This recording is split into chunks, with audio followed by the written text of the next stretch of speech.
장례식장은 촉촉한 봄비에 젖어 있었다. 누렇게 젖은 우산들이 신발장 앞에 줄지어 놓였고, 얇은 향이 피어오르는 상단에서는 부드러운 연기가 천천히 천장을 스쳤다.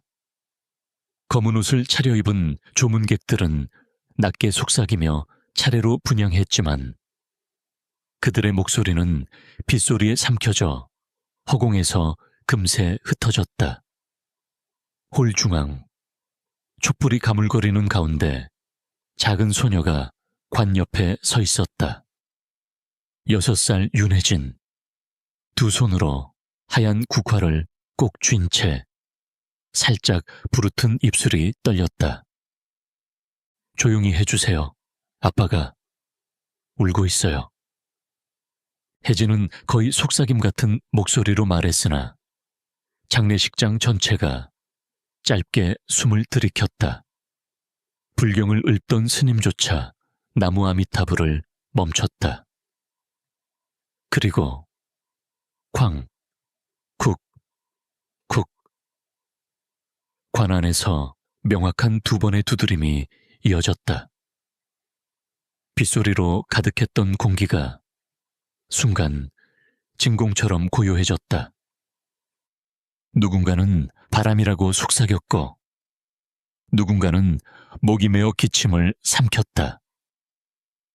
그러나 혜진의 눈동자는 흔들리지 않았다. 장례 지도사가 관 위에 떨리는 손을 얹었다. 뚜껑을 여는가, 그대로 두는가. 숨 막히는 정적 속에서 스님의 연불이 다시 시작되려는 찰나 두드림이 멈췄다. 그 순간 혜진의 눈에서 굵은 눈물이 떨어졌다. 아빠. 그녀의 부름은 빗물에 섞여 사라졌지만 소녀만이 아직 이어진 숨결을 들을 수 있는 듯했다. 지붕 위를 때리는 빗소리가 한층 거세졌다. 장례 지도사 최 과장은 규정집을 끌어안은 채 목소리를 낮췄다. 유가족 동의 없이는 관을 열 수 없습니다. 김순자 할머니가 손등에 힘줄을 세우며 맞받았다. 애가 헛소리 하는 거요. 장애 절차를 어기면 웃음거리 된다니까. 다만 어머니 섬이라는 아무 말도 하지 못했다. 눈꺼풀 아래 붉어진 동공이 흔들렸다. 혜진은 관 옆에서 한 발짝도 떨어지지 않았다. 작은 손으로 나무를 두드리던 쓰다듬으며 속삭였다. 아빠, 내가 들리죠? 꽃 보러 가기로 했잖아요. 그녀의 목소리는 작은 방울처럼 맴돌았다. 부검의 박승우가 성급히 의무 기록을 넘겼다. 사망 판정은 어제 유심 3시 12분. 심전도 0, 호흡 정지, 동공 무반응. 오진일 확률은 없습니다. 그때 다시 쿡. 가늘고 짧은 소리가 관 안에서 번졌다. 지켜보던 친척들이 동시에 숨을 삼켰고 촛불이 미세하게 흔들렸다. 바람 아니야. 누가 떨리는 목소리로 중얼거렸다. 그러나 혜진은 고개를 저었다. 아니에요. 아빠가 기침했어요. 그녀는 차분히 이어 말했다. 아빠가 감기 걸렸을 때 이렇게 기침했어요. 잠시 뒤 잔향처럼 설득력이 흘렀다. 섬이라는 맨손으로 관 뚜껑을 잡았다. 미라야, 정신 차려. 할머니가 소리쳤지만 미라는 떨리는 숨을 몰아쉬며 뚜껑의 나사를 풀려고 했다. 그 순간 박승구가 손전등을 꺼내 들었다. 잠깐. 그는 관 옆 작은 구멍으로 빛을 비췄다. 긴장이 CG처럼 팽팽해졌다. 좁은 틈 속에서 무엇인가 미세하게 움직였다. 박승우의 눈이 확장됐다. 눈동자가. 그는 말을 잇지 못했다. 관 뚜껑을 다시 내려놓고 바짝 굳은 채 서 있었다. 맥박 확인할 필요가 있습니다. 장례 지도사는 규정집을 내려놓고 허둥지둥 도구함을 찾았다. 그러나 할머니는 두 팔로 혜진을 밀치듯 안아 붙들었다. 이건 꿈이야. 네가 상상하는 거야. 혜진은 울음을 삼키고 할머니의 품을 벗어나 관에 귀를 댔다. 그녀의 뺨이 차가운 나무결에 닿자 관 속에서 아주 희미한 숨소리가 마치 겨울 창문 너머 새어드는 바람처럼 들려왔다. 들었어요. 혜진이 속삭였다. 엄마도 들어봐요. 미라는 떨리는 심장을 부여잡고 관에 귀를 기울였다. 그녀의 눈이 커졌다. 순순간 모든 몸짓이 하나로 향했다. 열어야 해. 미라의 목소리는 갈라졌지만 단호했다. 그러나 장례 지도사는 관을 뜯어내려다 멈췄다. 이건 유가족 전원 동의가 필요합니다. 그는 재차 확인했다. 할머니는 눈을 감고 목탁처럼 고개를 흔들었다. 조용히 빗소리만 땅을 두드렸다. 혜진이 아버지 이름을 부르며 흐느낄 때 촛불이 세차게 흔들렸다. 그리고 두둑, 관 뚜껑에 실금이 가든 힘이 실리며 떨림이 전해졌다. 미라는 더 기다리지 않았다. 손톱이 부러져가며 나사 하나를 풀어냈다. 도와줘요. 그녀의 절규가 퍼지자 몇몇 친척이 마침내 달려들었다. 나사가 빠지는 소리, 철편이 떨어지는 소리, 숨죽인 울음. 여자가 뚜껑을 열어젖히는 순간 싸늘해야 할 공기에서 미약한 천이 피어올랐다. 지태의 창백한 얼굴이 보였다. 반쯤 뜬 눈동자, 미세하게 떨리는 속눈썹, 헐떡이는 가슴. 살아있어요. 박승우가 맥박을 짚으며 외쳤다. 그의 목소리에 불경이 끊어졌다.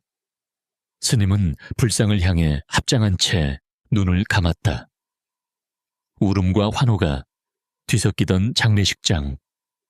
누군가가 119에 다급히 전화를 걸었다. 그리고 장례 지도사의 규정집이 바닥에 떨어졌다. 소란 속에서도 혜진은 아버지의 손을 잡았다. 아빠, 꽃 보러 갈 거죠? 그 순간 지태의 입술이 눈에 띄게 떨리며 한 줌의 숨결이 흘러나왔다. 구급차 사이렌이 빗줄기와 뒤엉켜 울렸다. 장례식장 입구에 작은 경사로가 놓이고 응급요원 2명이 관 형태를 가니 스트레처로 바꾸었다. 혜진은 어른들 틈 사이로 그 모습을 계속 눈에 담았다. 딸은 멀리 떨어져 있어야 합니다. 요원이 손짓했지만 혜진은 고개를 저었다. 안 돼요. 아빠 옆에 있을 거예요. 요원은 잠시 주저하다 미라를 바라보았다. 미라는 젖은 머리칼을 쓸어 넘기며 딸의 손을 꼭 잡았다. 우리가 함께 갈게요. 구급차 문이 닫히자 창밖으로 비가 물결치는 듯 더 번졌다. 혜진은 스스로를 진정시키기 위해 기억 속 한 장면을 떠올렸다. 몇 주 전 이른 새벽이었다. 회색 하늘 아래 지태가 택배 상자를 내려놓고 돌아오다가 횡단보도 앞에서 주저하는 할머니를 발견했다. 손에는 무거워 보이는 종이봉투 2개, 비는 서서히 굵어졌다. 지태는 달려가 우산을 펼친 뒤 할머니 머리 위에 씌워주었다. 그리고 빈손으로 비를 맞으며 혜진에게 웃어 보였다. 혜진아, 착한 마음은 우산보다 따뜻해. 그날 혜진은 아빠를 세상에서 가장 멋진 슈퍼히어로라고 믿었다. 기억이 끝나기도 전에 구급차가 응급실 차고 앞에 멈췄다. 바로 들것으로 옮기려는 요원들에게 박승구가 달려왔다. 심근 기능 확인부터. 그는 고함쳤다. 모니터가 연결되자 떨리는 녹색 선이 천천히 움직였다. 불연속적이었지만 확실히 살아있는 리듬이었다. 맥박 27, 혈압 60에 40. 박승우의 이마에 땀이 맺혔다. 심장마비 직전입니다.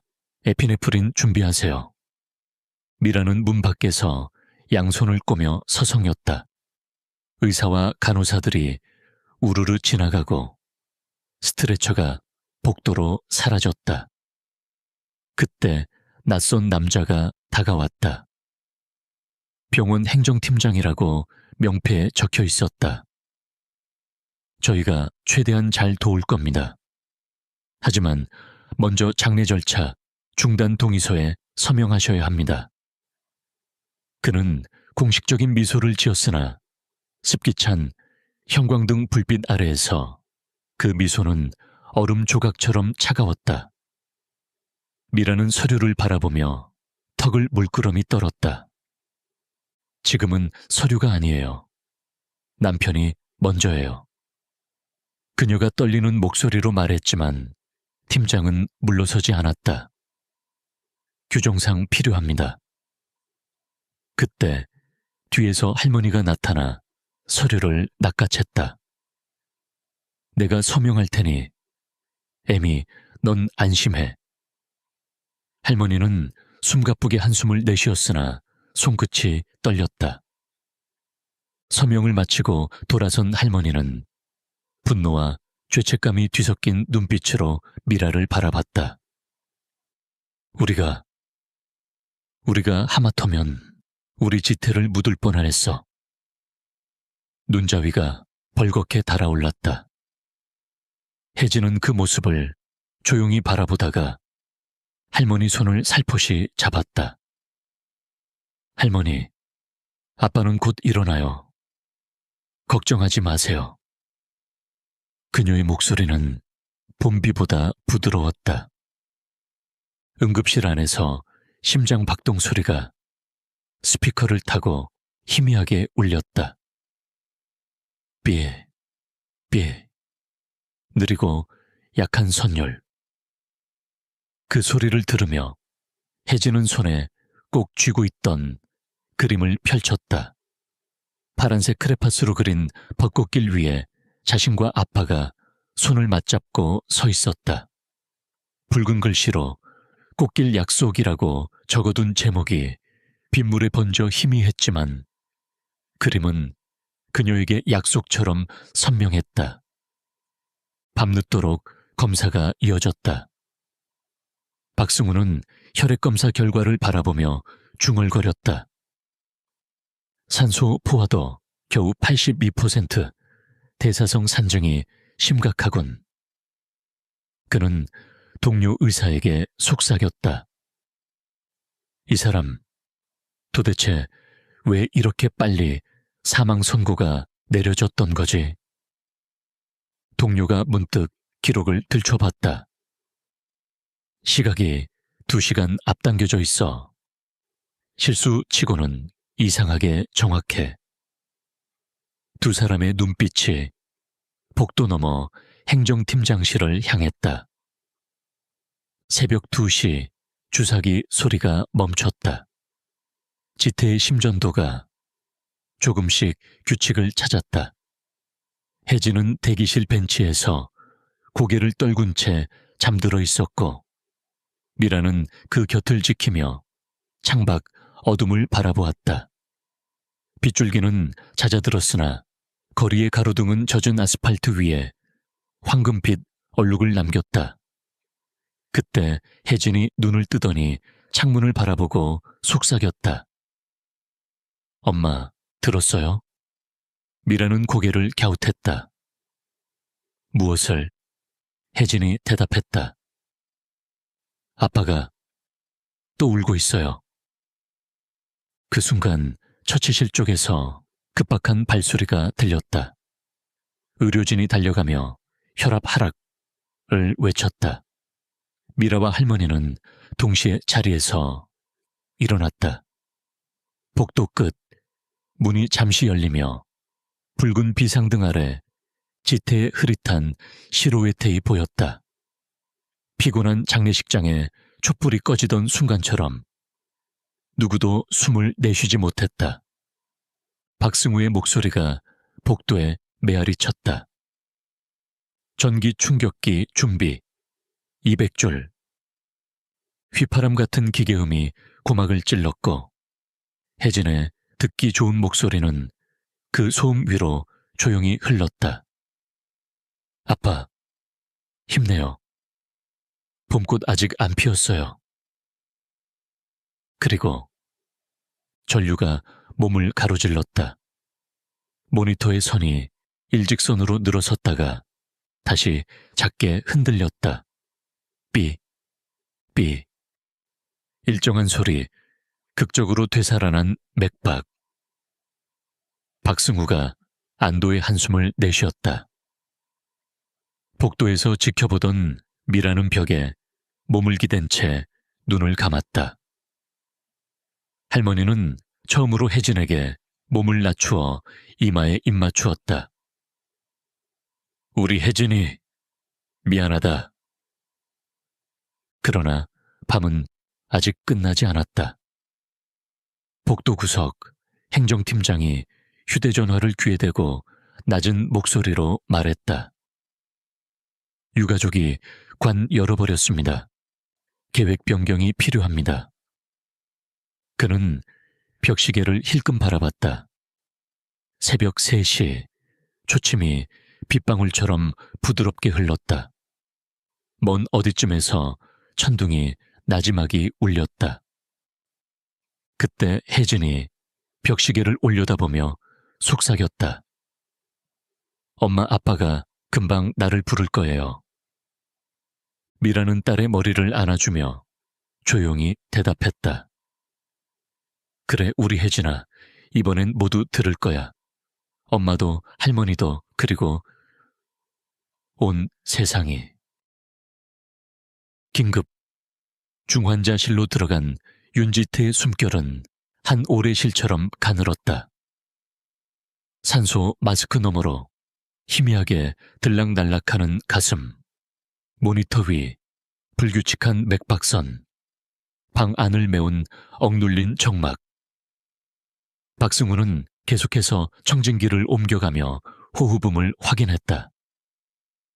혈압 70에 45, 산소 포화도 84. 간호사가 보고하자 그는 고개를 끄덕였다. 저천증 위험 있어 데워야 합니다. 따스한 공기가 들어오자 응급실 특유의 소독약 냄새 사이로 희미한 땀 냄새가 섞였다. 문 밖엔 서미라와 혜진이 나란히 서 있었다. 미라는 창백해진 얼굴로 의사들의 동선을 따라 눈길을 옮겼다. 혜진은 고사리 손으로 벚꽃 그림을 계속 쓰다듬었다. 그 종이에 스며든 빗자국이 마르기도 전에 의료진이 다시 분주히 움직였다. 심근효소 수치 비정상적 상승, 재관류 손상 가능성. 한 간호사가 말하자 박승우는 미간을 찌푸렸다. 혈액가스 다시 채취. 그때 구급대원이 한쪽에 서성거리다 조용히 박승우를 불렀다. 의사 선생님, 아까 사망시간 기록 말씀드렸던 거 말입니다. 그는 작은 녹음기를 꺼내 들었다. 이동 중에 들은 대화를 혹시라도 해서 저장했습니다. 녹음기에서는 마찰음 뒤에 낮은 목소리가 흘렀다. 무조건 우춘센시 이전으로 맞춰. 회사 쪽에서 오더 내려왔어. 박승우의 표정이 단단히 굳었다. 누구 목소리죠? 구급대원은 목을 움찔. 병원 행정팀장이었습니다. 파일 저한테 주시죠. 박승우는 녹음기를 주머니 속 깊이 넣었다. 밖으로 나와 미라를 불러 세웠다. 부인, 혹시 남편분 직장에서 과로 문제로 갈등이 있었습니까? 미라는 눈길을 내리깔았다. 야간 배송이 많아졌어요. 운송사 쪽에선 기사들 과로 신고하면 불이익 준다고. 그의 말끝이 빗방울처럼 흐려졌다. 그 순간 복도 CCTV 화면이 번쩍였다. 혜진이 고개를 들었다. 로비 모니터에 장례식장 영상이 재생되는 중이었다. 울음으로 번들거리는 관, 뚜껑을 열며 터져나온 비명, 그리고 응급요원들이 뛰어드는 장면. 화면 하단엔 자극적인 자막이 빨갛게 흘렀다. 살아있던 시신, 기적 아냐, 병원 장례식장 대참사. 스피커에서는 기자의 흥분한 목소리가 터져나왔다. 현재 온라인 실시간 시청자 20만 명 돌파. 미라의 다리가 순간 힘을 잃었다. 간호사가 급히 의자를 끌어다 주었지만 그녀는 허공만 바라봤다. 혜진이 엄마 팔을 잡아당겼다. 엄마, 사람들이 아빠를 구했다고 좋아하는 거야? 그러나 복도 여기저기서 몰려드는 시선 속에는 흥미와 경악, 그리고 악의적 호기심이 섞여 있었다. 어떤 보호자는 수군거렸다. 장례 치르다 살아난 사람이라니 불길해. 할머니 김순자는 복도 끝에서 그 소리를 듣고 돌아섰다. 짧은 단발머리가 비에 젖어 목덜미에 붙어 있었다. 그만 좀 해요. 그녀가 떨리는 목소리로 외쳤다. 우리 지태 아직도 사투 중인데 구경거리냐고요. 하지만 사람들은 스마트폰을 내려놓지 않았다. 김순자의 눈가에 핏줄이 도드라졌다. 혜진이 살짝 앞으로 나섰다. 할머니, 괜찮아요. 작은 손이 할머니의 주름진 손등을 감싸자 노인의 숨결이 겨우 진정됐다. 그때 복도 스피커가 재차 웅궁 울렸다. 추가 속보입니다. 운구 절차 전 CCTV가 유출되었다는 의혹. 박승우가 모니터 전원을 꺼버렸다. 안전 확보부터 하시죠. 여기 더 시끄러워지면 치료에 방해됩니다.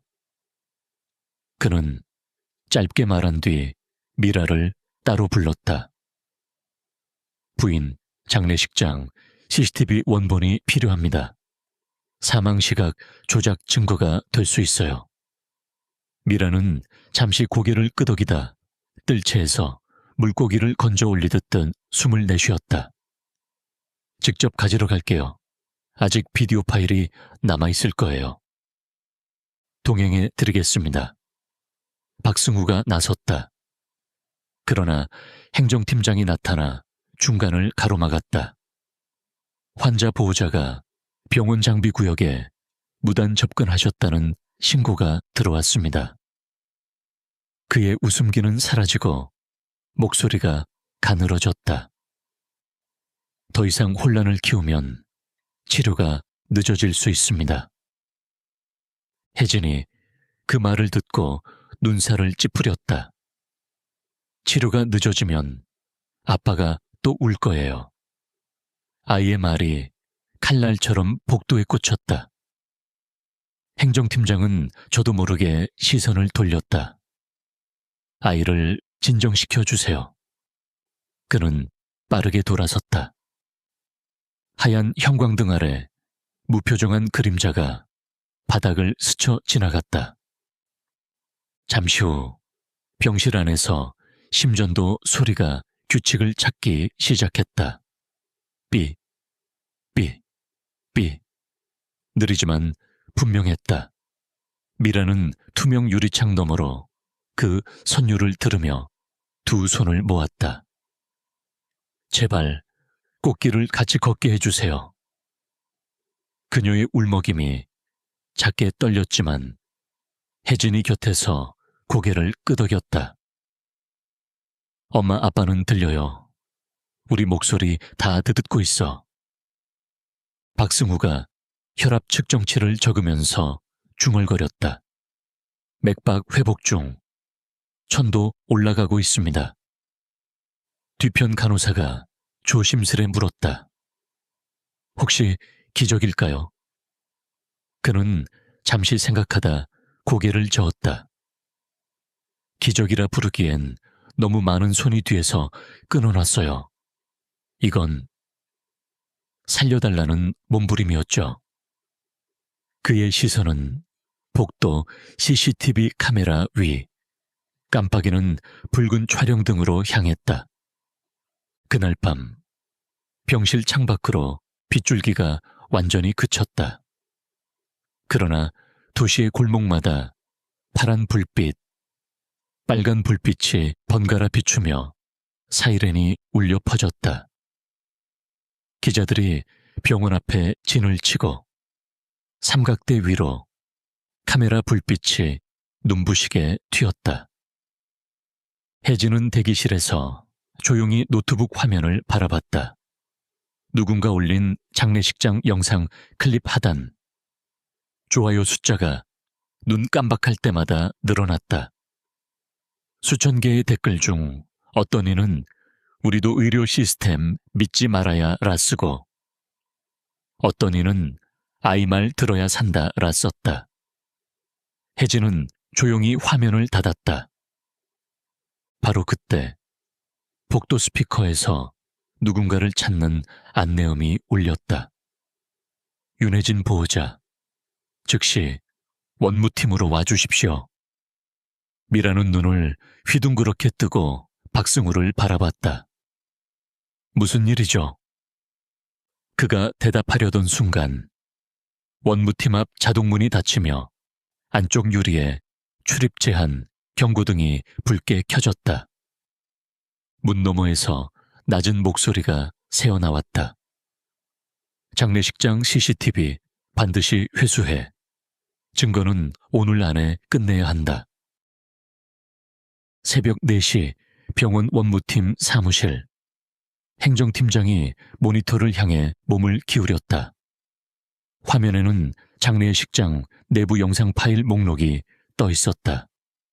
그는 USB를 꽂으며 낮게 말했다. 껐다 켰다 하면 로그 안 남습니다. 빨리. 옆에 선 IT 직원이 화면을 뒤적이다 속삭였다. 삭제만 하면 끝입니까? 팀장은 눈썹을 찌푸렸다. 복사본도 있을 수 있으니 서버 메인까지 포맷. 복도 반대편. 박승우가 팔짱을 낀 채 CCTV를 노려보고 있었다. 본격적으로 숨기려 드는군. 그는 간호사에게 명찰을 빌려 재빨리 걸쳤다. 폐쇄구역 들어가면 긴급 의료인으로 등록되니 막지 못할 겁니다. 미라는 혜진의 손을 잡았다. 우리도 같이 가. 아이는 고개를 끄덕였다.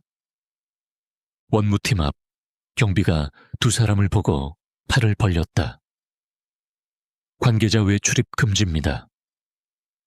박승구가 가운깃을 여미며 명찰을 내보였다. 응급 서버 점검 요청받았습니다. 경비가 무정이를 만지려 했으나 안쪽에서 누군가 불렀다. 사람이 부족하니 얼른 이동하세요. 누군가가 일부러 목소리를 높였다.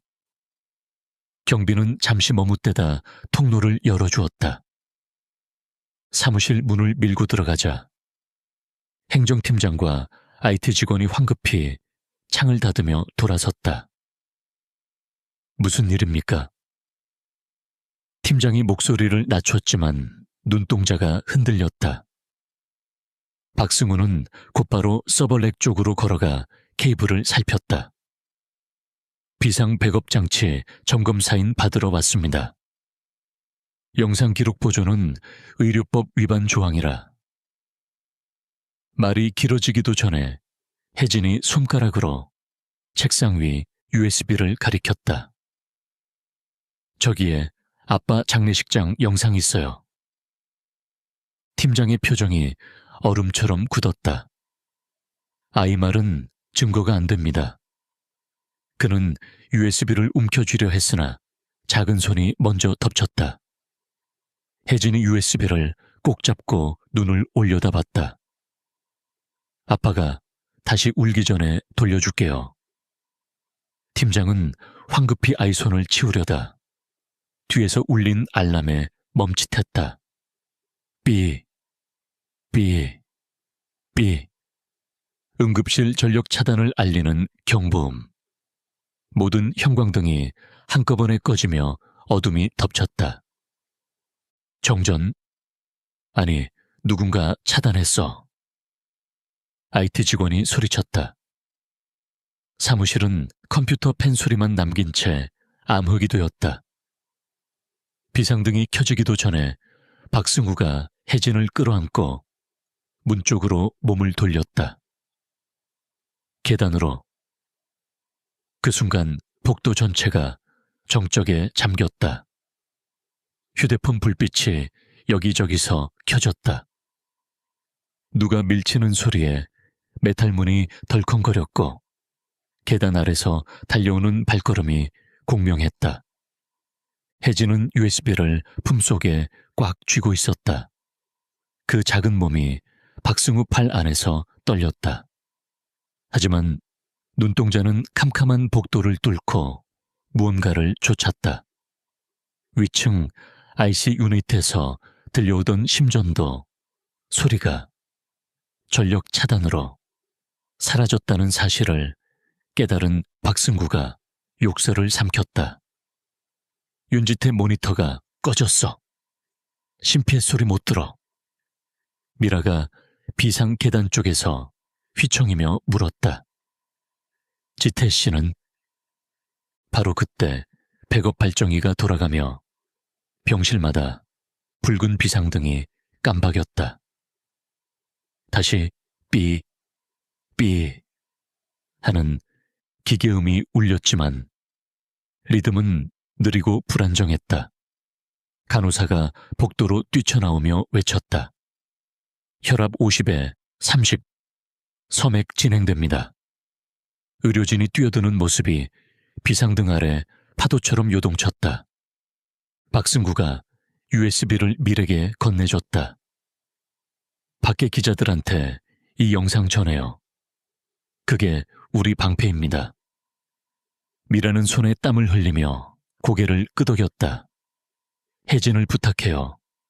돌연 누군가 뒤에서 어깨를 잡았다. 행정팀장이었다. 그 파일 개인정보 유출에 해당합니다. 고발하겠습니다. 그의 얼굴은 두려움과 분노가 뒤섞여 있었다. 박승우는 조용히 대답했다. 고발? 좋아요. 대신 사망시각 조작, 의료 과실, 증거 인멸까지 같이 조사받으시죠. 팀장은 입술을 깨물었다. 곧 복도 끝에서 충격파처럼 굵은 목소리가 울렸다. 길 비켜주세요. 의사들이 제세동기를 밀고 뛰어왔다. 혜진이 그 모습을 보자마자 손으로 귀를 막았다. 아파. 비상등 불빛이 허옇게 반사된 눈동자의 눈물이 고였다. ICU 앞에서 문이 열리고 지태의 몸 위로 전극 패드가 올려졌다. 차지. 200줄. 삑. 전기 충격. 몸이 들썩였다.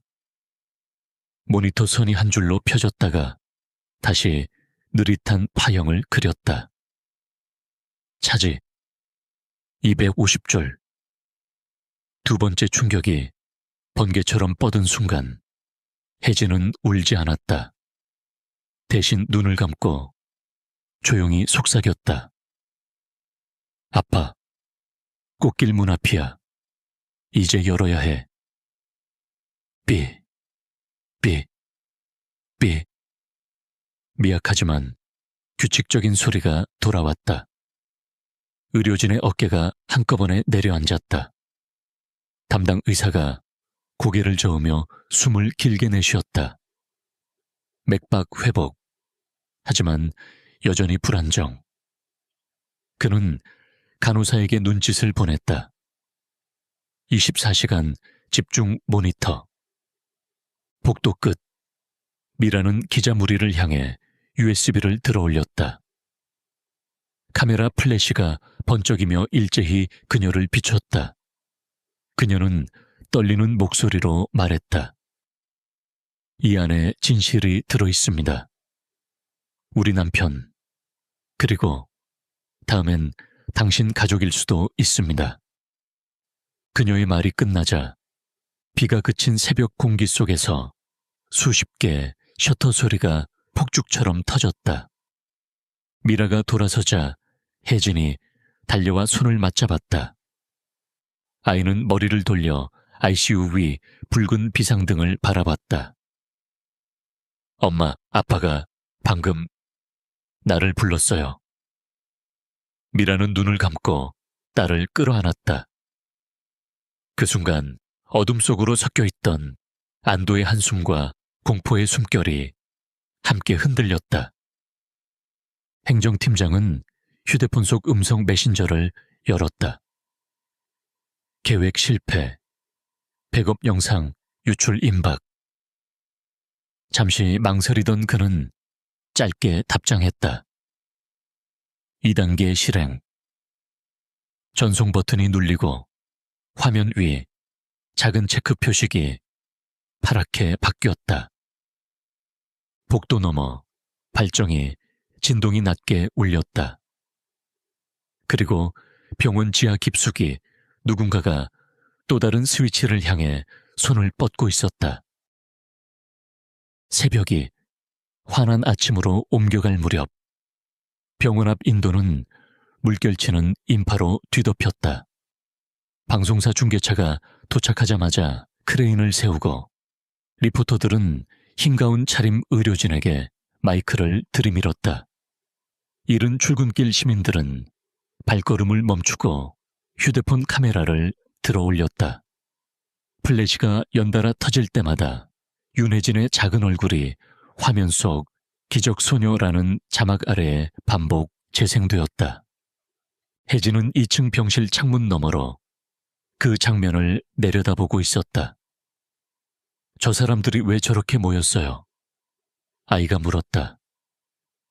간호사 은지는 청개를 손에 든 채 창밖을 슬쩍 바라보고는 미소를 감췄다. 모두 네가 아빠를 살렸다고 칭찬하느라 그래. 혜진은 고개를 갸웃했다. 난 그냥 아빠 목소리를 들었을 뿐인데. 복도 한편 섬이라는 병원 공보실 직원들과 실랑이를 벌이고 있었다. 인터뷰든 촬영이든 지금은 안 됩니다. 남편이 아직 위중해요. 그러나 직원은 서류 뭉치를 흔들었다. 환자 동의 없이 촬영한 장면이 이미 SNS에 올라갔습니다. 대응 차원에서 공식 인터뷰가 필요해요. 그때 박승우가 다가와 문서 사이를 막아서며 말했다. 환자 보호를 우선하세요.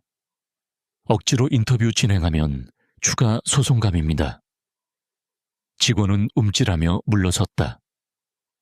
병원 로비 대형 스크린에는 예비장례 중 살아 돌아온 남편, 6세 딸의 한마디가 기적 불러라는 헤드라인이 번쩍였다. 이어 장례식장에서 관 뚜껑이 열리며 사람들의 비명이 쏟아지는 영상이 이어졌다. 진행자는 충격을 강조하듯 목소리를 높였다. 이 사건, 순수한 아이의 감각일까요? 아니면 의료계가 숨기려던 진실일까요? 현란한 그래픽 뒤로 광고가 넘어가자 시청자 채팅창엔 수천 개의 메시지가 동시에 올라왔다. 그 시각 장례식장은 문을 굳게 잠갔지만 기자들은 출입문 앞에 삼각대를 세우고 인터뷰할 유족을 기다렸다. 장례지도사 최 과장은 카메라 앞에서 원색적인 비난을 피하려 애써 자세를 낮췄다. 우리 장례식장엔 과실이 없습니다. 병원에서 사망 확인 서류가 먼저 도착했기에 절차대로 진행했을 뿐입니다. 기자가 파고들었다. 그런데 유가족이 관을 열고 나올 때 직원들이 만류했다는 증언이 있어요. 최 과장은 헛기침으로 답을 대신했다. 소문이 과장된 겁니다. 온라인에선 심폐소생 현실판 좀비 같은 황당한 영상 편집물이 퍼졌다. 조회수가 순식간에 100만을 넘었고 댓글엔 음모론과 비난이 뒤섞였다. 죽은 사람이 살아난 건 귀신 탓, 유튜브 각본 아니냐, 의사 장례업체 다 한통속, 익명의 계정들이 달아놓은 독설에 혜진의 사진이 밈처럼 변형되자 얼마 지나지 않아 보호자 동의 없이 만들어진 굿즈 판매 링크까지 등장했다. 섬이라는 간호사, 휴게실 한 구석에서 떨리는 손으로 휴대폰을 내려놓았다. 화면 속 댓글창이 핏빛처럼 메웠다. 혜진이가 어떻게 견딜까 그녀가 고개를 떨구자 옆자리 간호사가 위로하듯 종이컵을 건넸다. 원래 인터넷은 잔인해요. 하지만 아이보다 당신이 먼저 무너지면 안 돼요. 그 말에 그녀는 눈가를 닦으며 일어섰다. 혜진이만은 지켜야죠. 같은 시각 병원 회의실에서는 고위 간부들이 모여 신문 기사를 맞대고 있었다. 행정팀장이 굳은 표정으로 입을 열었다. 사망시각 조작 의혹이 기사화되기 전에 유족에게 위로금 명목 합의를 제안해야 합니다. 원장은 한숨을 쉬며 물었다. 얼마나? 초기 제시액 5천만 원, NDA 비밀 유지 계약 포함입니다. 원장은 고개를 끄덕이려다 창밖 몰려든 카메라들을 보고 얼굴을 찌푸렸다. 이젠 돈보다 이미지가 더 문제야. 혜진이 있는 병실 앞에는 면회 제한 표지에도 불구하고 꽃바구니와 선물이 쌓이기 시작했다. 기적 소녀에게 내 목소리 덕분에 희망을 봤어요. 같은 카드가 달린 편지가 끊임없이 배달되었다. 하지만 화려한 리본 아래엔 검은색 봉투도 보였다. 거짓말을 퍼뜨리지 마라 라는 익명 메모와 함께 모형칼이 들어있었다. 간호사 은지는 봉투를 보고 몸을 움찔했다. 세상엔 이상한 사람이 많구나. 미라는 병실 안에서 딸의 머리칼을 빗겨주며 조용히 물었다. 혜진아, 갑자기 낯선 사람들이 내 이름을 부르고 사진을 찍으면 기분이 어때? 혜진은 한참 생각하더니 대답했다. 나보다 아빠가 더 시끄러워서 힘들 거야. 아빠는 조용한 걸 좋아하잖아.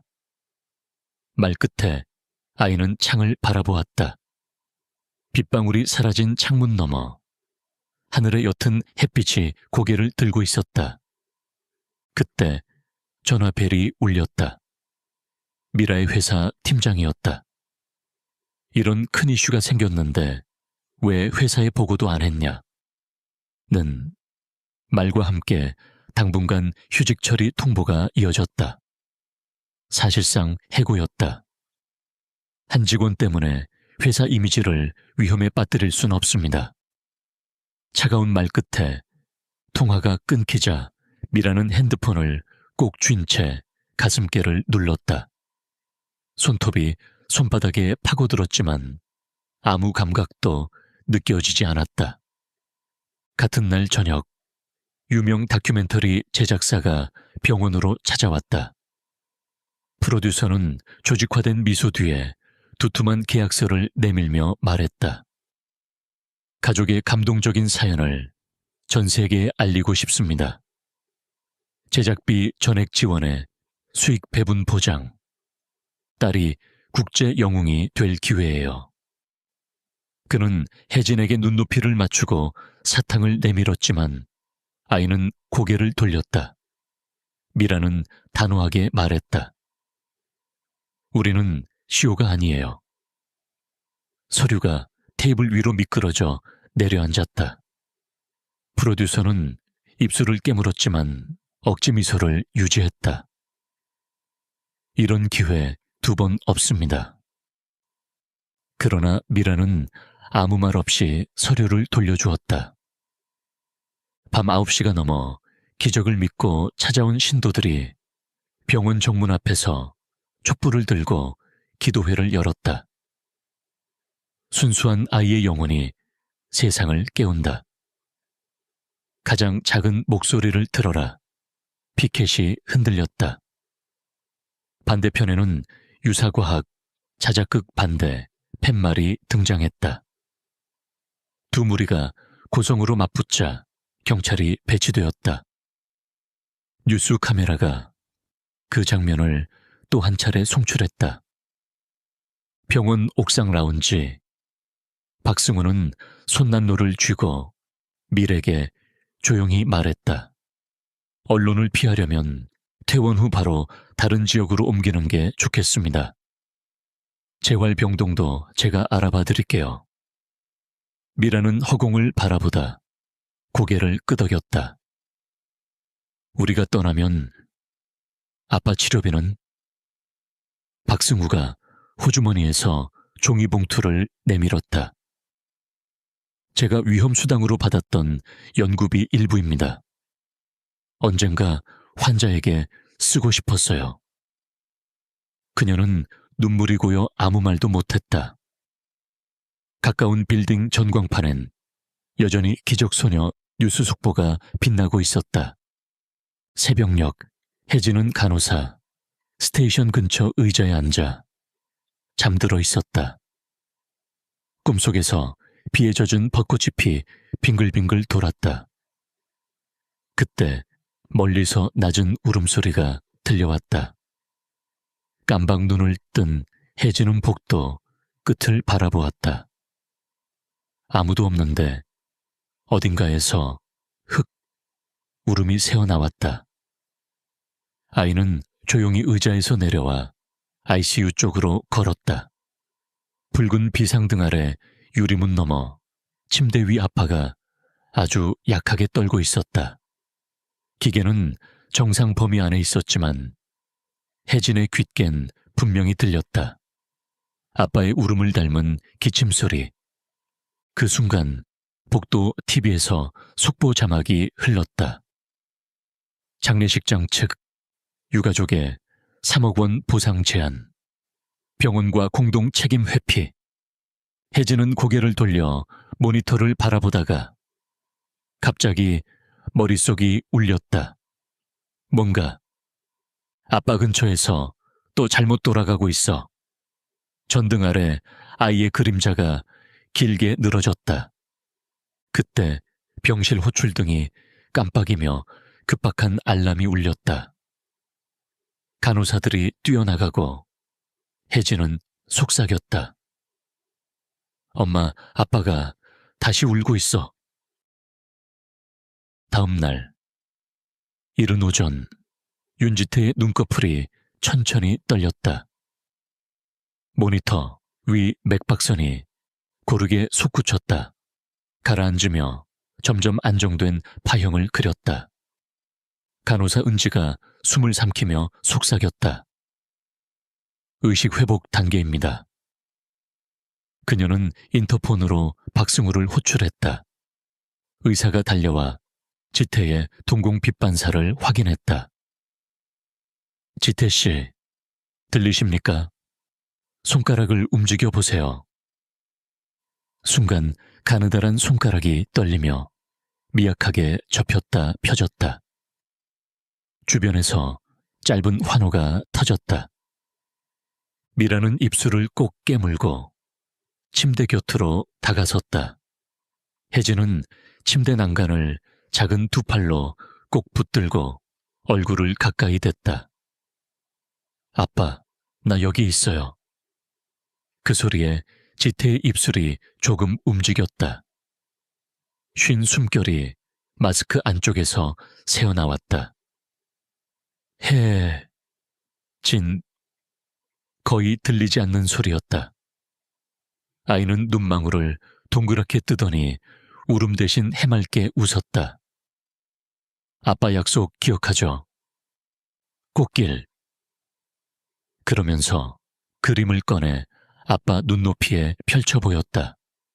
색바랜 크레파스, 꽃길 위 두 사람이 손을 잡고 서 있었다.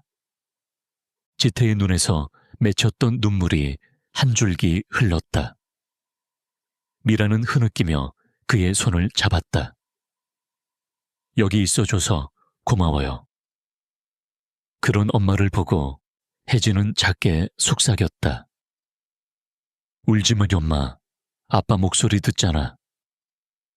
그 순간 의료진이 나머지 환기관을 조정하며 입을 열었다. 지금은 산소 치료가 중요합니다. 자극은 최소한으로. 미라는 눈물을 닦고 고개를 숙였다. 그러나 지태가 다시 속삭였다. 꽃 피었어. 간호사가 놀라 두 눈을 크게 뜨고 심전도를 살폈다. 특이한 이상은 없었다. 박승구가 가만히 피식 웃으며 말했다.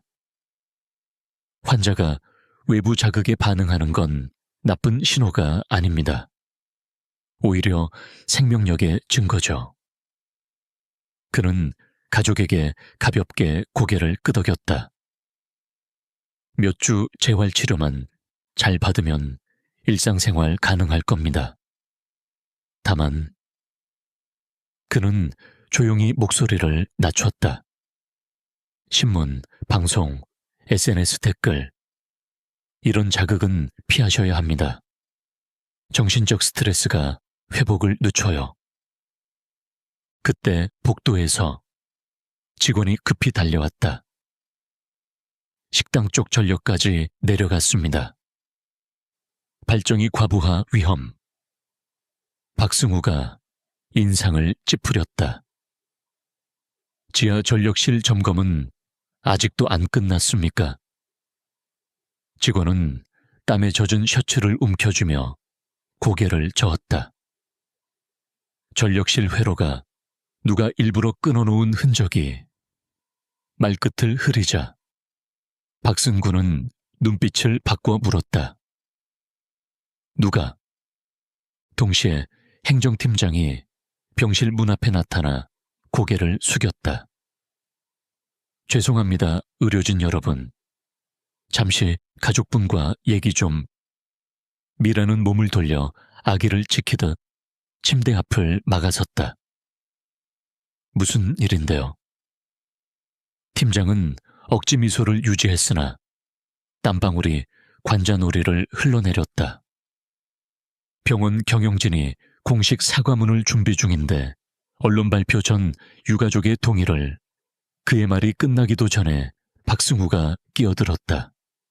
사과가 아니라 내부조사 결과부터 공개하시죠. 팀장은 입술을 깨물었다. 그건 법무팀과 상의, 뒤에서 기자 플래시가 터졌다. 이미 병실 복도까지 들어온 기자들이 카메라를 들이대고 있었다. 경비가 서둘러 막아섰지만 플래시 세례는 지태의 눈에도 닿았다. 순간 모니터가 삐삐 높은 알람음을 냈다. 심박수 상승. 간호사가 외쳤다. 박승우가 재빨리 차광 커튼을 내렸다. 환자 안정 먼저. 문 밖으로 기자를 내보내는 소동이 벌어졌다. 행정팀장은 도망치듯 복도를 빠져나갔다. 그날 오후 병원 측은 급히 기자회견을 열었지만 장례식장 대표 최 과장이 먼저 의혹을 유가족 탓으로 돌리는 발언을 해버렸다. 유가족이 무리하게 관을 열고 소란을 일으켜 환자 생명에 위협을 가했습니다. 그의 말에 기자들이 술렁였다. 관 열지 않았으면 진짜로 매장했을 텐데 라는 속삭임이 흘렀다. 서미라가 TV를 꺼버렸다. 회견 직후 미라는 병실로 돌아와 박승우에게 낮은 목소리로 말했다. 우리가 여기서 계속 있으면 안 될 것 같아요. 병원도 장례식장도 책임을 피하려고만 해요. 박승우가 고개를 끄덕였다. 지태 씨가 산소 치료를 이동식 장비로 해도 문제없을 정도로 호전되면 곧바로 전원하죠. 그는 이미 경기 북부 한적한 시골 병원과 연결해 두었다. 며칠 후 지태는 위공이 제거되고 산소 마스크 대신 코캔율라를 사용하게 되었다. 혜진은 비누향 손수건으로 아빠 땀을 닦아주면서 속삭였다. 아빠, 벚꽃길까지 딱 10걸음만 더 걸으면 돼요. 지태는 힘겹지만 미소 지었다. 혜진아, 약속 지킬 테니 조금만 기다려. 퇴원 준비가 진행되는 날 아침, 병실 문 앞에 김순자가 좁은 어깨를 떨며 서 있었다. 흰 봉투를 품에 안은 채 노인의 두 눈이 충혈되어 있었다. 미라가 다가가 조용히 물었다. 어머니. 순자는 전부 울먹인 목소리로 말했다. 너희를 믿지 못한 게 죄다. 그녀는 혜진 앞에 무릎을 꿇었다. 고관절 통증으로 얼굴이 일그러졌지만 양손으로 아이 손을 잡았다. 혜진아, 할머니가 많이 늦었지? 혜진은 고개를 흔들며 미소 지었다. 할머니도 들었잖아요. 아빠가 살아있다는 소리. 순자는 울음을 삼키며 고개를 숙였다. 병실 안 지태가 그 모습을 바라보다 말없이 눈을 감고 눈물을 흘렸다. 짐을 싣기 위해 병원 후문으로 구급차가 도착했다. 찬바람이 스치는 복도벽엔 퇴원 승인서가 붙었다. 오늘부터 재활계획 1단계 산책 5분. 박승구가 서류를 마무리하며 말했다. 이제 떠나십시오.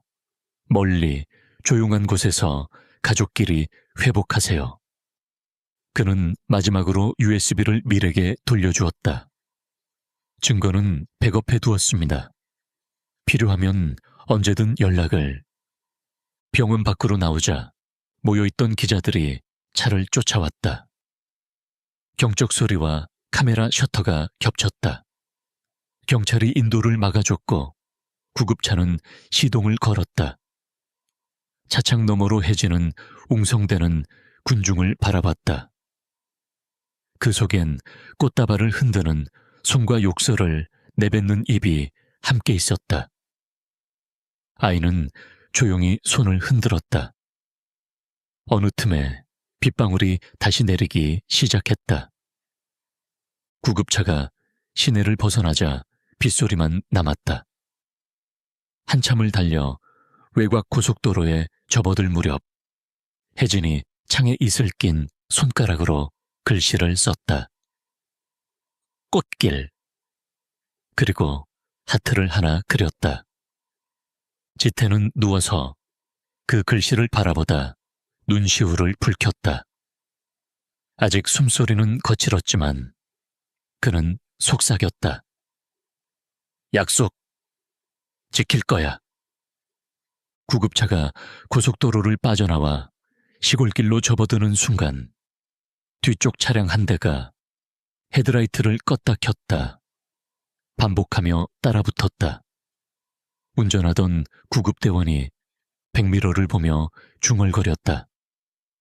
저 차, 아까부터 계속 뒤에 붙어오는데요. 미라와 박승우는 서로 눈을 마주쳤다. 뒷좌석 혜진은 잠들어 있었지만 차창에 쓰인 꽃길 위로 물방울이 또각또각 흘러내리고 있었다. 이삿짐 트럭이 언덕촌의 작은 단층집 앞에 멈춰섰다. 흙길 옆엔 노란 개나리가 한창이었고 멀리 삼벚꽃 잔설이 흩날렸다. 집은 벽이 낡았지만 정원의 흙냄새가 맑았다. 지태는 휠체어를 타고 내려와 마당 흙을 손으로 만져보았다. 흙냄새. 좋다. 아직 다리에 힘이 들어가지 않았지만 그는 의욕적으로 숨을 들이켰다. 미라는 짙은 숨을 내쉬며 말했다. 여긴 인터넷도 잘 안 터져. 우리한테 꼭 필요했어. 혜진은 진흙 묻은 운동화로 마당을 돌아다니며 꽃이 심어도 돼? 물어봤다. 순자는 대답 대신 아이를 안아올려 처음으로 돌담 넘어 뒷산을 함께 바라봤다. 산사의 소리가 고요히 내려와 울타리를 넘었다. 얼마 뒤 미라는 인근 요양센터에 생활지원사 면접을 보러 갔다. 면접관이 이력서를 넘기며 물었다. 뉴스에 나왔던 그 가족이시죠? 그는 덧붙였다. 병원 소송 때문에 곧 다시 잡음이 나올 텐데 괜찮겠습니까? 미라는 담담히 답했다. 가족이 회복하는 게 먼저예요. 여기서는 조용히 살고 싶습니다. 면접관은 고개를 끄덕였다. 그만큼 절실하면 잘 해낼 겁니다. 한편 지태는 재활치료사가 도착하자 팔꿈치에 힘을 주며 침대를 벗어나려 했다. 치료사는 부드럽게 손을 붙잡았다. 오늘은 3걸음까지만. 지태는 이를 앙다물며 한 걸음 내디뎠다. 마루바닥이 삐걱 울렸다. 혜진은 바로 옆에서 뛰어다니며 아빠 힘 외쳤다. 치료사는 웃으며 말했다. 가장 좋은 재활 동기군요. 이사 온 첫 주말, 동네 아이들이 호기심 가득한 눈으로 새 식구를 둘러봤다. 낯선 얼굴, 기적 소녀라는 소문, 서울에서 왔다는 이야기. 교실에서도 수군거림이 이어졌다. 어느 날 쉬는 시간, 반 친구가 물었다. 네가 죽은 사람 목소리 듣는다면서? 혜진은 잠시 생각하다 고개를 갸웃했다. 죽은 사람은 아니고 아직 안 떠난 사람 목소리. 아이들은 오싹한 듯 놀라 뒤로 물러났다. 누군가 무당 딸내미야 라고 외쳤다. 혜진은 가만히 입술을 깨물었다. 점심시간 혜진은 구석 벤치에 앉아 도시락을 열었다. 그때 연년생으로 보이는 사내아이가 다가왔다. 손에는 오래된 줄넘기가 쥐어져 있었다. 너무 신경 쓰지 마. 걔네 겁쟁이야. 그는 이름을 밝혔고 자신이 마을이장 손자라고 했다.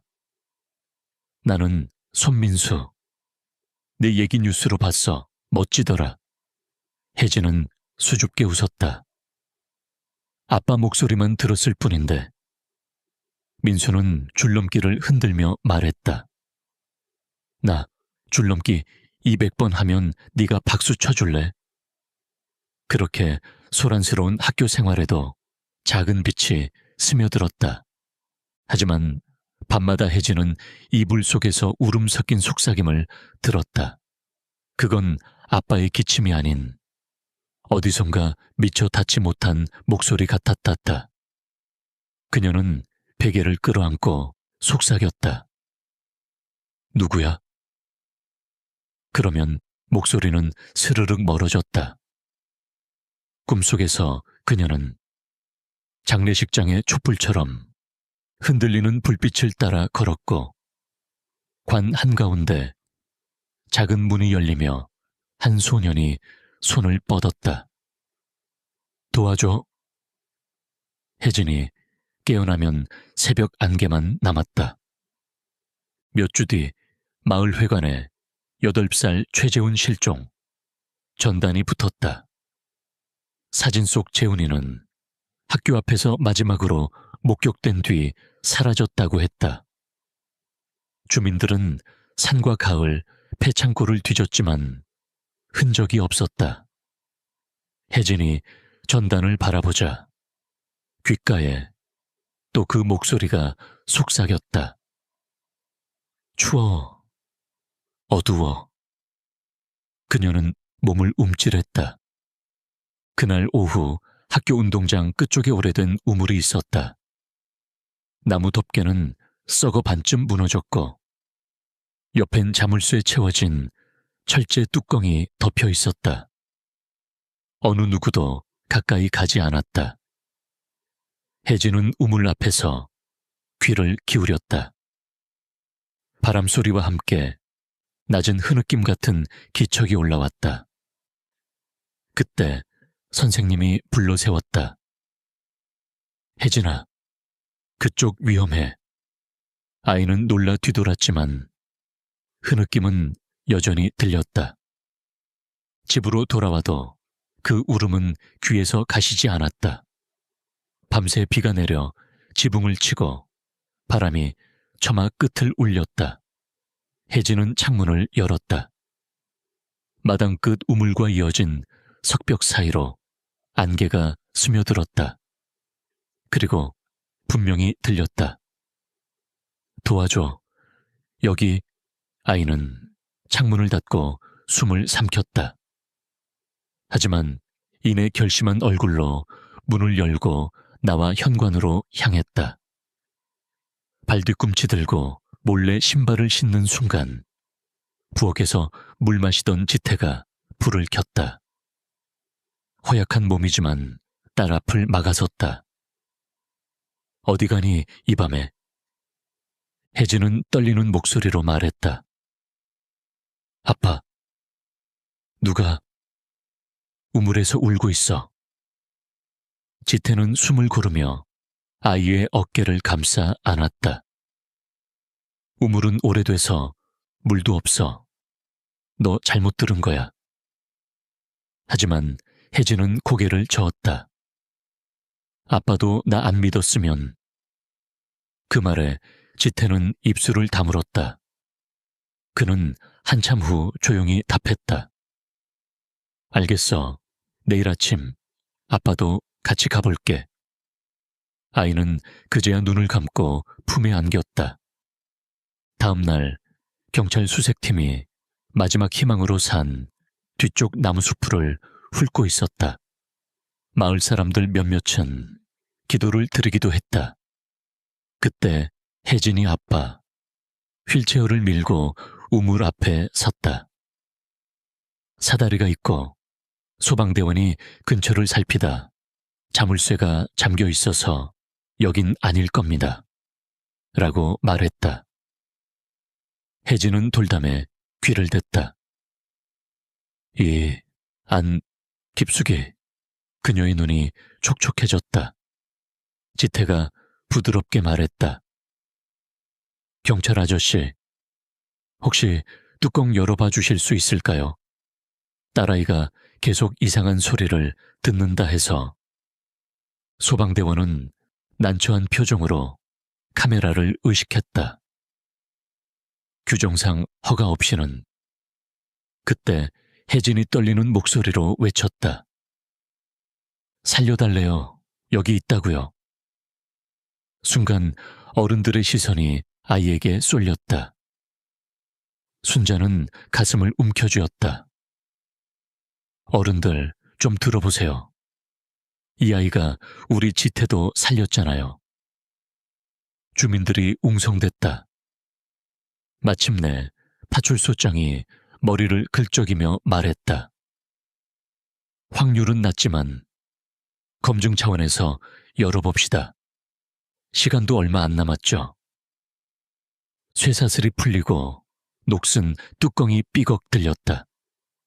어둠이 깊은 입을 벌리듯은 입구가 열렸다. 소방대원이 손전등을 비추자 축축한 벽이 드러났다. 오미려쯤 내려가던 빛이 어느 지점에서 굴절되듯 멈췄다. 뭔가 걸린 것 같은데. 대원이 사다리를 타고 내려갔다. 갑작스레 위를 향해 고함쳤다. 여기 사람 있어요. 숨 쉬어요. 현장이 아수라장이 되었다. 밧줄이 내려가고 들것이 내려가고 얼마 뒤 얼굴이 파랗게 질린 소년이 끌어올려졌다. 혜진이 숨을 들이켰다. 소년은 아직 의식이 없었지만 가느다란 숨결이 들렸다. 언론은 또 한 번 달려들었다. 기적소녀, 이번엔 실종 아동 구했다. 번쩍이는 헤드라인이 방방곡곡 퍼졌다. 하지만 혜진은 카메라를 피해 아빠 뒤로 숨었다. 지태는 딸 손을 꽉 잡고 말을 건넸다. 잘했어. 하지만 이제 그만 듣자. 그 목소리. 혜진이 대답했다. 아빠, 내가 안 들으려 해도 누군가 도와달라고 할까봐. 그날 밤 집 마당에서 혜진은 민들레 하나를 따서 씨앗을 불었다. 바람이 씨앗을 흩날리는 순간 다시 귓가에 속삭임이 스쳤다. 고마워. 지금은 괜찮아. 그런데 또 누가... 혜진은 눈을 감고 조용히 답했다. 이번엔 어른들이 먼저 들을 거야. 바람이 지나가며 개나리가 흔들렸다. 그녀는 민들레 줄기를 내려놓고 하늘을 올려다봤다. 별빛이 낮게 내려앉아 밤 공기를 물들이고 있었다. 새벽 안개가 논둑을 눌러 앉힌 시각. 윤지태는 현관 앞 평상에 앉아 있었다. 먼 동산 너머에서 파란 기운이 스며들며 아침이 깨어났다. 기침이 잦아들 무렵 그는 두 손으로 머그잔을 감싸 쥐고 숨을 깊게 들이켰다. 흙냄새와 연꽃 줄기에 맺힌 이슬 냄새가 함께 스며들었다. 여전히 다리에 힘이 부족했지만 바퀴 달린 목발에 몸을 기대고 조금씩 평상 끝까지 걸어나가는 연습을 하고 있었다. 오늘은 4걸음이네. 내일은 5걸음이겠지. 옆에서 혜진이 묵묵히 숫자를 세었다. 아이는 푸른 운동장갑을 끼고 있었다. 돌담 틈에서 올라오는 습기를 느끼며 그는 혜진을 바라보았다. 곧 벚꽃 필 텐데 아빠랑 또 사진 찍자. 혜진은 그림을 담은 스케치북을 펼쳐 보였다. 벚꽃길 위를 두 사람이 걸어가는 그림 옆에 새로 추가된 구급차 그림이 작게 붙어 있었다. 지태는 허리를 숙여 아이의 볼을 살짝 쓰다듬었다. 마을 이장은 그날 오전 트럭으로 배추 모종을 가져와 텃밭을 일구는 법을 알려주었다. 순자가 퉁퉁 붓는 무릎을 굽혀 삽을 들자 이장은 웃으며 말했다. 어르신, 허리 무리 안 갑니까? 늙은 허리라도 써야 풀도 안 자라지. 순자는 삼날을 땅에 찔러 넣었다. 몸을 구부릴 때마다 흰 머리카락이 햇빛에 반짝였다. 한적한 시골이지만 도시에서 달아난 그림자는 여전히 길게 드리워져 있었다. 집 우편함엔 날마다 두세 통씩 통지서가 쌓였다. 병원 측이 보낸 조정 합의 신청서, 장례식장이 보낸 업무방해 손해배상 청구 예고. 순자는 흰 봉투를 바라보다 낮게 탄식했다. 저놈들 아직도 우리를 놓지 않네. 박승우는 주말마다 자신의 차로 3시간 넘는 거리를 달려왔다. 그는 USB 백업을 분산 보관했으며 변호사와 함께 대응 문건을 작성 중이었다. 그날도 점심 무렵 도착해 손바닥만 한 노트북을 꺼냈다. 병원 쪽 변호인단이 진술 강요하려고 시도했습니다. 행정팀장이 내부 직원 입맞추기를 시도 중이라는 말도 들렸고요. 지태는 고개를 들었다. 나중에라도 법정에 나가야 합니까? 결국은 곧 불려가겠죠. 하지만 증거가 충분합니다. 가장 큰 걱정은 그가 말을 흐릴 때 순자가 물컵을 놓으며 대신 말했다. 걱정은 저 차들이겠지. 창밖 흙길 끝에는 진회색 세단 한 대가 주차돼 있었다. 일주일 전부터 수시로 번호판을 바꿔가며 나타난 차였다. 밤마다 헤드라이트가 집 담벼락을 스치고 사라졌다. 경찰서에 신고했으나 명확한 위협 증거가 없다는 답만 돌아왔다. 그날도 기척 없이 창가의 먹구름 같은 기분이 맴돌았다. 혜진은 창살 넘어 그 차를 가리키며 속삭였다. 아빠, 저 차에서 이상한 소리 들려. 지태는 귀를 세웠다. 바람 소리뿐이었다. 아이가 두 손으로 귀를 덮었다. 귀가 먹먹해질 때마다 누가 환풍구 뒤에서 숨 쉬는 것 같아. 밤이 깊었다. 외딴 집 창문을 두드리는 비가락처럼 자동차 시동 소리가 멀리서 잠깐 울렸다 꺼졌다. 박승우는 책상 위 USB를 주머니에 넣었다.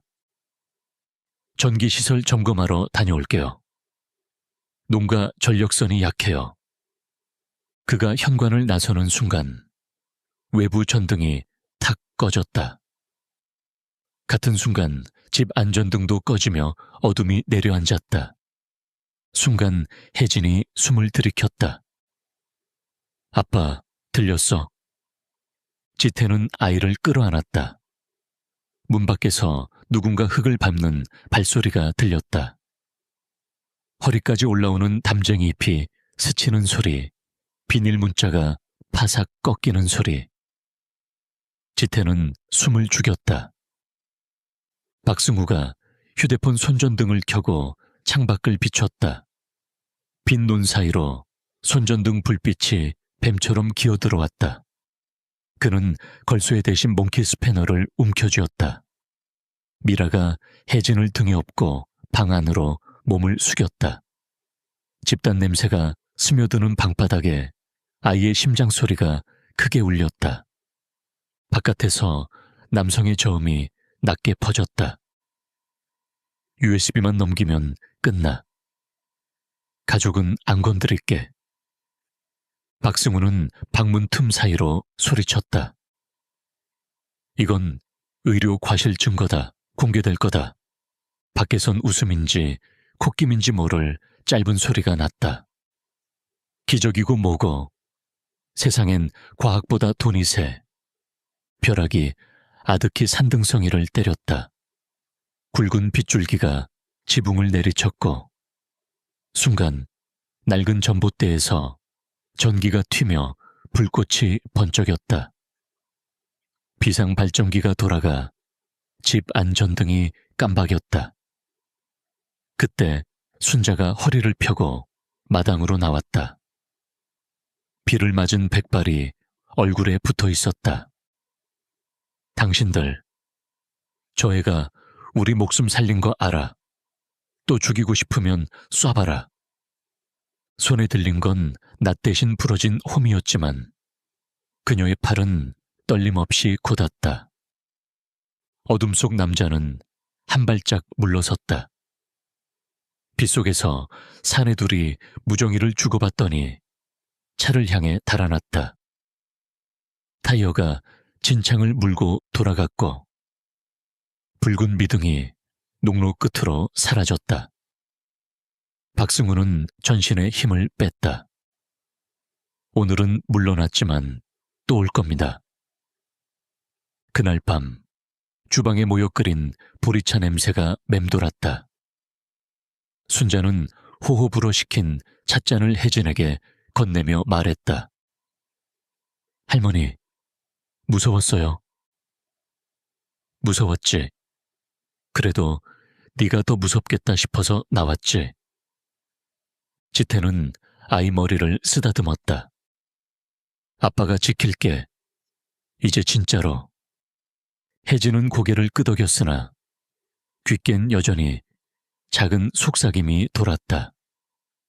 마치 산 아래 실핏줄 같은 가을에서 윙윙 울다가는 멀어지는 잠자리처럼 스르르 날아갔다. 고마워. 괜찮아. 이제 내 귀를 쉴 때야. 그리고 다시 낮은 숨결 같은 목소리. 하지만 누군가 또 아이의 시선이 열린 창문 너머 밤하늘에 닿았다. 별빛이 아주 낮게 내려앉아 검은 하늘에 실금처럼 갈라져 있었다. 다음 날 새벽 경찰차가 마을길을 달려왔다. 사이렌 없이 들어온 순찰차 안에서 경찰관이 무정의로 외쳤다. 도심 방향 교각 밑에서 변사체 발견. 병원 행정팀장 신원헌 확인. 두개골 함몰 흔적. 혜진은 멀리서 그 말을 듣고 입술을 우물거렸다. 그녀의 귓속을 스치는 목소리가 이번엔 슬픔이 아닌 안도의 숨 같았다. 이제 그만 울어도 돼. 행정팀장의 사망 뉴스가 속보로 흘러나오자 도시의 방송국들은 일제히 톤을 낮추었다. 경찰은 증거인멸 압박과 내부비리 정황을 발표했고 병원 이사회는 임원진 전원이 사임했다. 장례식장 대표 최 과장은 횡령 혐의로 긴급 체포되었다. 박승구가 USB 원본과 내부 녹취록을 검찰에 제출하던 날 기사가 포털 메인에 떴다. 6세 아이의 귀가 살리고 무너뜨린 부패 네트워크. 사람들은 댓글창에 박수를 붙였다. 하지만 생중계 카메라가 읍내 검찰청을 비추는 동안 윤지태 가족은 여전히 작은 집 마당에 꽃밭을 돌보고 있었다. 지태가 목발 대신 지팡이를 짚고 서 있었다. 햇살이 허벅지 근육을 데워주자 그는 한 발 한 발 흘길로 나섰다. 혜진이 바로 옆에서 발맞춰 걸었다. 오늘은 10걸음까지 준비됐어. 숨이 찼지만 그는 고개를 끄덕였다. 한 걸음마다 마당 흙이 꾹 꺼졌다. 이마에 땀이 맺힐 때마다 아이가 손수건으로 닦아주었다. 10번째 발을 내딛는 순간 지팡이 상단이 살짝 흔들렸지만 지태는 버텼다. 그리고 작게 웃었다. 약속, 지켰다. 그날 오후 구급차에서 봤던 그 의문의 차량 번호판이 경찰서에 보관되었다는 연락이 왔다. 위장 번호판으로 여러 차례 도심, 우회 도청을 시도했던 병원 용역회사였다. 지태는 통화가 끝나자 한참을 창밖을 바라보았다. 멀리 산 능선에 흰 벚꽃이 피어오르고 있었다. 시골 초등학교에서 작은 행사가 열렸다. 실종 아동 구조, 감사장 수여식. 파출소장은 학생들 앞에서 혜진을 무대로 불렀다. 아이는 운동화 끈을 고쳐매고 천천히 걸어 올라갔다. 기자는 없었고 플래시 대신 교실 형광등 불빛만 잔잔했다. 누군가의 목소리를 들은 용기 있는 학생에게 감사장을 수여합니다. 교장 선생이 메달을 걸어주자 아이는 속삭였다. 저보다는 저를 믿어준 아빠랑 경찰 아저씨들이 고마워요. 교실은 한동안 조용했다. 박수가 끝나자 어딘가에서 장구장단이 울렸다. 학교 풍물반 아이들이 즉석에서 상무를 돌리며 축하 공연을 시작했다. 행사가 끝나고 돌아오는 길, 혜진은 냇가 다리를 건넜다. 물 위로 봄바람이 비단결처럼 지나갔다. 그녀는 하얀 민들레를 찾아 줄기를 따고 머리 위로 들어 올렸다. 이걸 아빠랑 같이 불면 꽃길이 더 빨리 올까? 지태가 천천히 허리를 굽혀 줄기를 잡았다. 두 사람은 함께 숨을 불어 씨앗을 날렸다. 회색 털실 같은 씨앗이 공중에서 빛을 받아 반짝이더니 솔바람을 타고 멀리 떠났다. 그때 귓가에 맑은 목소리가 흘렀다. 익숙한 듯 낯선 목소리. 고마워, 혜진아. 이제 다른 목소리들도 들리니? 아이는 고개를 기울였다. 물소리와 바람소리 사이에서 흐린 아지랑이처럼 누군가의 한숨이 실려왔다. 하지만 이번엔 울음이 아니었다. 따뜻한 웃음에 가까웠다. 집에 돌아오니 순자가 점심상을 차려두고 있었다. 청국장 냄새가 부엌 가득 퍼졌고 박승우가 답변서 초안이라 적힌 봉투를 들고 와 식탁 끝에 내려놓았다. 변호사님이 마무리했어요. 언론 압박 필요하면 제가 서울 가서 기자 간담회 열죠. 미라는 숟가락을 내려놓으며 미소 지었다. 이제 우린 싸우지 않아도 될 것 같아요. 세상이 들었으니까. 지태가 고개를 끄덕였다. 우리가 먼저 들었듯 이제 세상이 들었지. 오후가 깊어질 무렵 동네 아이들 여럿이 마당으로 뛰어들어왔다. 실종 소년 재훈이도 그 중에 끼어 있었다. 아직 팔다리에 멍이 남았지만 환한 얼굴이었다. 누나, 이거 줄넘기 챔피언 상 받았어. 옆에서 민수가 합주기 모양 트로피를 들어보였다. 혜진이 웃으며 박수를 쳤다. 바로 그때 재훈이 혜진에게 귓속 말했다. 우물 아래서 누나 목소리 들렸어. 정말 고마워. 혜진은 깜짝 놀라 눈을 동그랗게 떴다. 하지만 곧 입술 끝을 올렸다. 잘 살아줘서 고마워. 아이들이 돌담에서부터 줄넘기 시합을 벌였다. 지태는 지팡이를 의자에 걸고 작은 스텝을 따라해봤다. 한 번, 두 번. 몸이 기울 때마다 아이들이 환히 웃으며 박수를 쳤다. 순자는 담장에 기대어 웃음을 터뜨렸다. 그날 노을이 붉게 내려앉자 집 앞 흙길에 벚꽃잎이 바람 따라 흘렀다. 혜진이 아빠 손을 잡고 길로 나섰다. 지태의 걸음은 느렸지만 멈추지 않았다. 길끝 첫 벚나무 밑에서 혜진이 돌계단에 앉았다. 바람에 꽃잎이 머리카락을 스쳤다. 그녀는 조용히 눈을 감았다. 그리고 속삭였다. 아빠, 이 꽃길에서 누가 또 말할 수도 있어. 지태가 아이의 작은 등을 토닥였다. 그래도 괜찮아. 네가 들을 수 있다면 아빠도 들을 거야. 순간 멀리서 종소리가 울렸다. 작은 시골 성당의 저녁 종이었다. 따뜻한 동굴 같은 울림이 산골짜기를 메우며 퍼져왔다. 아이는 눈을 뜨고 종소리에 실려오는 수많은 목소리를 상상했다. 기쁨, 슬픔, 고마움, 그리고 아직 찾지 못한 구조 요청.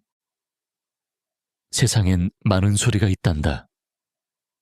하지만 그 중엔 귀 기울여야 할 소리도 있고 놓아줘야 할 소리도 있어. 지태의 목소리가 낙엽처럼 가볍게 내려앉았다. 혜진은 고개를 끄덕였다. 알아. 그리고 나 혼자 듣는 거 아니니까 무섭지 않아. 그 말에 지태는 아이를 꼭 끌어안았다. 바람 사이로 푸른 냄새가 묻은 저녁 공기가 파도처럼 미끄러졌다. 집으로 돌아오자 마당 한가운데 심은 벚꽃 묘목이 첫 꽃망울을 맺고 있었다. 지태는 마치 숨결을 붙이는 듯 손끝으로 꽃봉고리를 살짝 쓰다듬었다. 이 꽃이 활짝 피면 우린 새로운 길을 걷는 거다. 혜진은 두 손으로 아빠 팔을 꼭 안았다. 밤, 별이 쏟아질 듯 또 빛날 때 혜진은 다시 민들레 씨앗을 불었다. 이번엔 소원을 속삭이지 않았다. 대신 안개 같은 속삭임이 바람을 타고 멀어지는 걸 들었다. 괜찮아. 고마워. 그리고 네가 들은 모든 울음이 언젠가 웃음이 될 거야. 혜진은 미소 지었다. 아이의 귀는 여전히 세상의 숨소리를 들었지만 그 곁엔 가족의 심장 소리도 함께 뛰고 있었다. 멀리 도시에선 여전히 뉴스가 넘어가고 법정이 열리고 카메라가 번쩍였다. 그러나 이곳 밤하늘 아래선 그 모든 소음이 바람에 부서져 별빛에 섞였다. 그리하여 소녀는 알았다. 때론 울음이, 때론 침묵이, 그리고 때론 한 줄기 바람이 사람을 살린다는 것을. 꽃길은 아직 밤밖에 피지 않았지만 이미 향기는 기적처럼 퍼지고 있었다. 그리고 누군가 또다시 그녀에게 속삭였다. 잘 자, 혜진아. 오늘은 울지 마. 내일 꽃이 더 크게 필 거야. 아이는 눈을 감고 나지막이 대답했다. 응, 잘 자. 내일 우리 모두 꽃길을 걷자. 별빛이 내려앉은 작은 집, 고요 속에서 심장이 두근거렸다. 생명은 그렇게 다시 또 한 번 숨을 쉬었다.